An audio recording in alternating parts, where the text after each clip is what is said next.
How you doing, trappers? Today's video, we're talking the T Bone Set at a perfect location to catch bobcats here in western Kansas, and that's old farmhouses from the dirty 30s. Like always, hit that like button and that subscribe button. Until we see each other again, tight chains, trappers. Got a coyote here in a T Bone Set. Old Farmstead. Not all that bad looking of a coyote, so anyway, let's go and put him down and we'll see what we got here. I got another set right over here. I don't know what I got. This is a good spot for a bobcat, these old farmsteads, and almost looks like I had something. Maybe not. Nope, it's okay. There's my other set right there. And T-bone set. Kind of a trail coming around this dead brush on up to our coyote up there. So let's go ahead and get this guy put down. But that's my T-bone set right there. We'll remake it, guys. Okay, guys, the way I like to do a T-bone is, and that ain't a bad looking coyote, 2022, that's the first coyote of the year, folks. I'd been doing a little filming. I did not film this, but we need a T-bone. Let me get some stuff here. I've been putting a lot of sets on drags. We need to tighten this up on our pan tension. It don't take too much. But we had him very nice.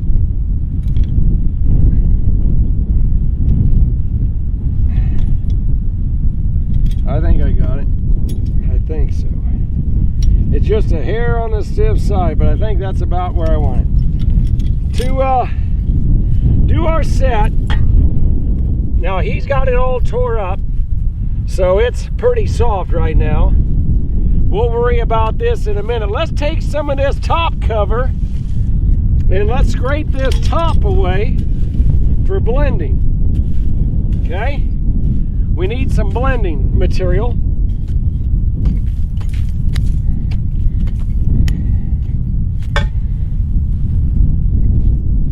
There's really nowhere here.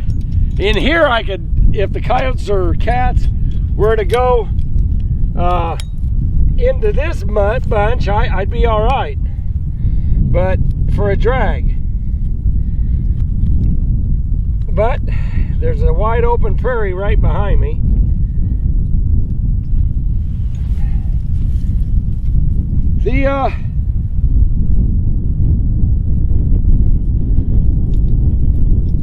So the trail's running right through here.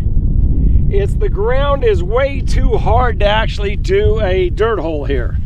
So I'm going ahead and putting in a T-bone set. And if you notice, I better get my driver and create a hole there because it is not going to go in. I'll be right back, guys. Okay, so I want to be about 6-8 inches pan center, and I go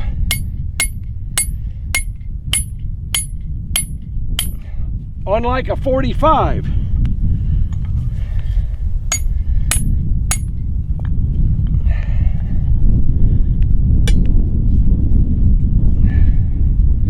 We'll see if this will tap in now.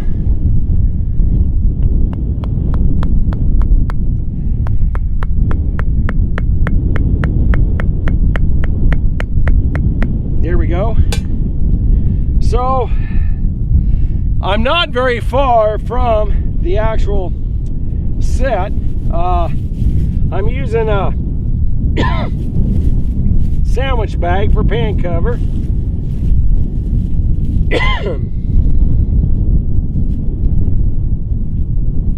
ground is so silty. There we go. So we need to do a few things here. It's not hard to put in a T-bone set. It's really nice when you have hard ground, frozen ground.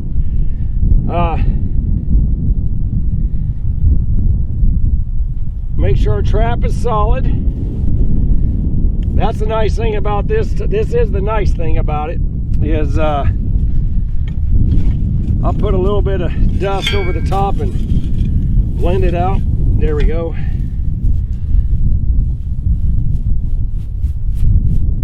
There we go.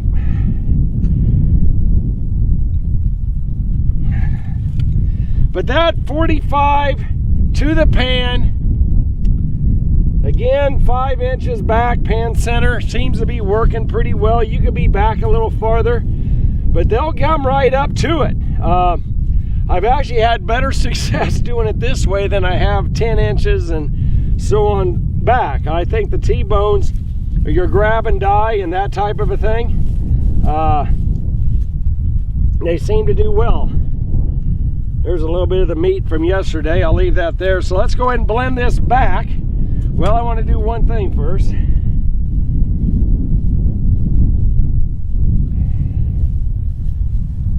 There's the edge of my pan.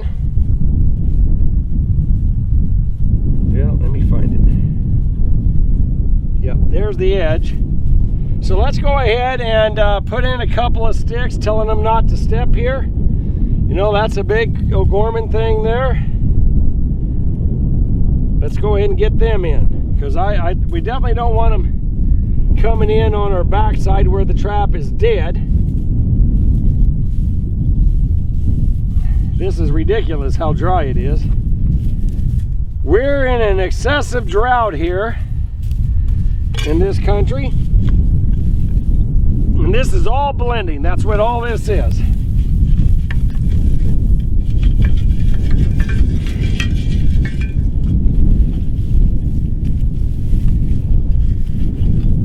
Take up some of that other material, kick it out.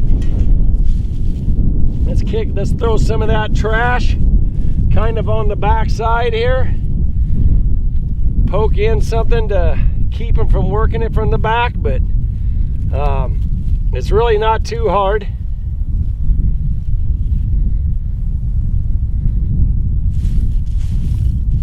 Just throw your trash where you don't want them to walk.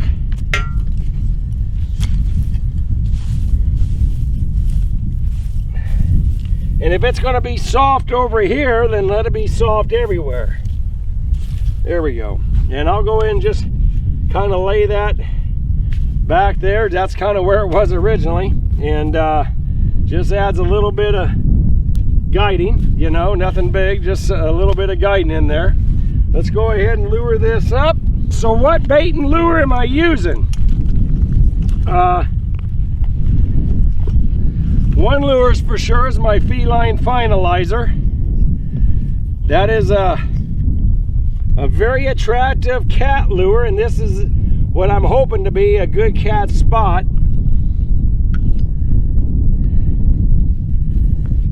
The next odor I want to use is my food odor called Flint Hills Red Fox Paste Bait.